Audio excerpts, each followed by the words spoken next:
कैसे हो आप मन। उम्मीद करते हैं सब ठीक हो और स्वागत है आप सभी के मोर चैनल में। तो आज की वीडियो में कुछ अलग होने वाला है। आज फर्स्ट टाइम ऑक्टोपैड और कैजुअल एक साथ प्ले करने वाला हूं। तो आप मन कमेंट में बताओ कि कैसे लगी।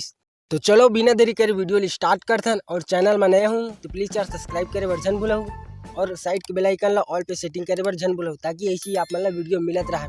तो चलो वीडियो के लास्ट तक बने रहो।